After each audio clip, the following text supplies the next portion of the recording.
Is this the best DC Multiverse figure of 2025 so far? Let's find out.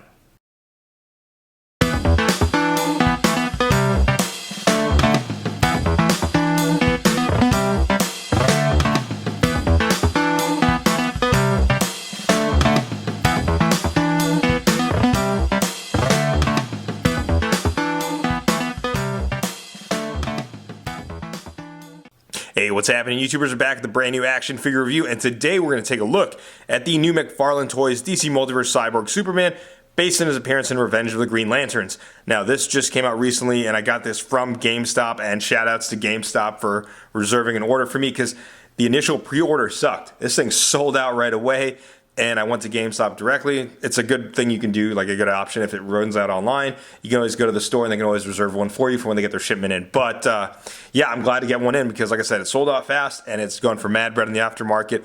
But that's enough about the journey to get this. Let's talk about the figure itself. We get started with the box art first. So it's your standard McFarlane Toys DC Multiverse box, and that's not going to change because they only got a year left with the license. Anyways, on the side of the box, you see the DC Multiverse logo, Cyborg Superman, Revenge of the Green Lanterns, and on the back is the image artwork of Cyborg Superman. And yeah, before we get started with the review, I also want to mention, we did mention this in the DC Multiverse Society, especially shout-outs to Michael, the DC Multiverse Collector, because he did call it. So why wouldn't you want something that's never been done before? Like, exactly. For your collection, for novelty, I just don't get it. You are going to get the classic one. You are going to get it. They initially released the new 52 Cyborg Superman. People were like, when are we getting a classic one? We were going to get one. And good call out, because here we are with a classic one. Let's go take a look. All right, here's Cyborg Superman out of the box, and let's get started with accessories first. So, comes with the DC base plate with all McFarlane Toys figures, and it's been like 3 years. You all know how this works. And just like with all DC Multiverse figures, he comes with a data file card, which is the same image artwork you saw on the back of the box. And on the back is a long data file. Feel free to pause it if you want to go ahead and read it. The figure does come with two sets of hands. The first one we'll take a look at are a pair of fisted hands. Second set of hands, he's got a pointing hand and an open hand, or looking to grab his cup or his mug hand. And now we're going to take a look at the figure itself, and we'll get started with the head sculpt first. And y'all, this head sculpt is freaking awesome. Like, the sculpt work, and you see the little detail right there, the red in his eye. Like, this looks so gnarly. They knocked it out of the park with this head sculpt. This looks fan-freaking-tastic. Man, take a look at the rest of the figure. Like, the sculpted Superman emblem looks nice. They could have easily painted it, but they sculpted it. And it doesn't look as like protruding as like the Action Comics 1000. And it doesn't look like a cake icing like the old infected Superman body mold. This just looks solid. I think they did an amazing job with the emblem. Just the rest of the figure, this is a nice attention to detail, like the ripped suit right here. Just look at the silver paint on here, the silver plastic that they used just throughout the figure. Looks amazing. Which begs the question, why didn't Steel have this same type of silver finish? Like, he just looks like, Steel just looks like a rock. He doesn't look like Steel.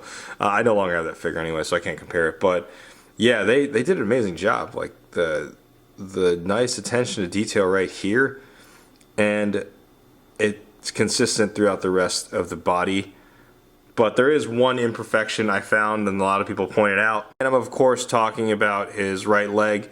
This part here is sculpted, and it should have been painted. Funny thing is, even in the source material, you can see it right there. It's supposed to be painted. Despite that, it still looks pretty wicked. And the funny thing about that part missing, I'm not going to name names. There's a podcast out there that swears by DCUC, or those old DC collectibles figures that were like basically 5 POA, and they're saying how that looks better than this. And it's like, look, I know you guys love your DCUC, but sometimes it's time to take the nostalgia glasses off, and just like, you can't say those figures objectively are better than modern day figures. Like, come on, guys. Anyways, rant over. There is a single jointed knee on this part, which I was surprised, because I was like trying to bend this. I was like, wait a minute, that's sculpted. But regardless, I mean, he can't kick his own ass. But it's still not that bad. He still gets, I mean, not as much range as the double jointed, but you can really see that the double joint, even at a single joint, it still gets a solid amount of back reach. Pause.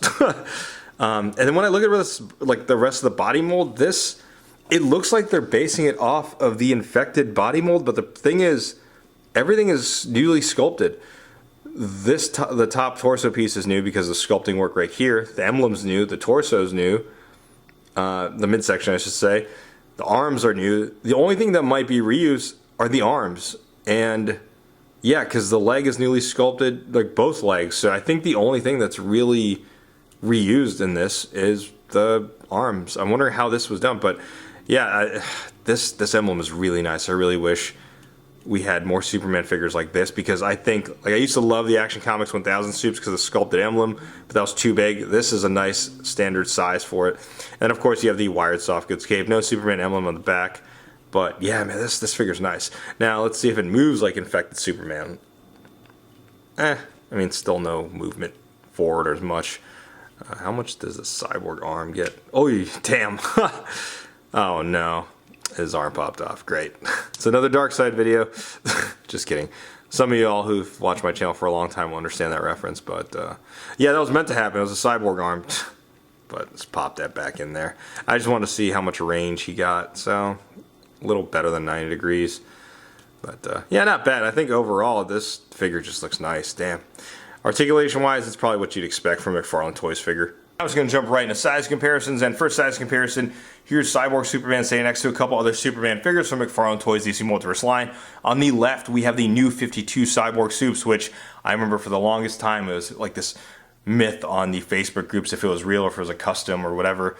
And on the right, we have the Injustice 2 Superman that I've had swapped with the Justice Lord Superman because I just think that looks badass. But y'all are going to think I'm crazy, but I think the new 52 looks pretty gnarly. I mean, they both look awesome, but this just looks wicked. If I had to pick between the two, I gotta admit, I'd probably go with the more classic looking version. And next size comparison here is next to some more Superman figures from McFarlane Toys DC Multiverse line. On the left, we have the digital Silver Age Superman. Digital Phygital Wave, whatever, you get it. And on the right, we have the blue Superman from the Plastic Man Collect-to-Build wave. And these two look great together. If you can pick it up, I think it's in stock now at cmdstore.com. They just started shipping them, or started shipping DC figures again. So if you can't find it anywhere, definitely hit up that website. And just one more size comparison next to some other McFarlane Toys DC Multiverse figures. On the left, we have the Year 1 Batman, which definitely working on a review on that. On the right, we have the Batman 1 Million. The reason why I put these figures in here, because these are my latest pickups from the DC Multiverse line. And they've actually been surprisingly pretty well. Like, I didn't think I was going to get excited for some of these figures. I was like, oh, it's in stock, let me just check them out. And the Year 1, surprisingly, is a really good figure, a really good Batman figure too. It's reusing the Rebirth body mold, and it's kind of a toss-up right now. Which one I like better, either the Year 1 figure or this Cyborg Superman, but it's definitely a toss-up between the two, which is the better figure. This last size comparison is just to compare them next to some other action figure lines out there. On the left, we have the Praetorian from the Valorverse Action Force line, and on the right, we have the Marvel Legends Ultron from the Ursa Major Build-A-Figure wave. Just kind of comparing them next to some other robotic-type characters out there. And I'm also comparing like the silver finish, like from this Superman to this Ultron.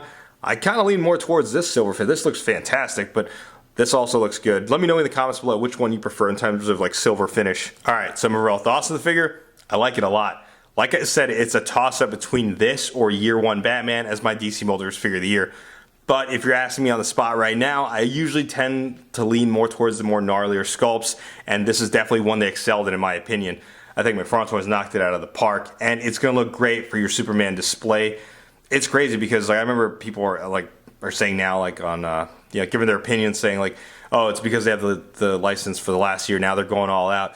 You guys gotta understand, these figures are probably in production and ready to go a year in advance. I think we're getting so many Superman heavy figures to coincide with the new James Gunn Superman movie.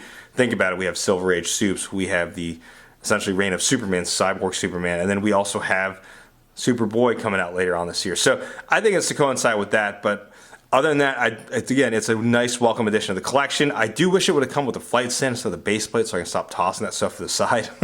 But overall, it's a fantastic figure. If you can get it, definitely pick it up. Yeah, let me know what you think in the comments below. YouTubers, sound off, and like always, if you like what you see, be sure to hit that like button. If you're not already subscribed to the channel, go ahead and subscribe. Thanks for watching.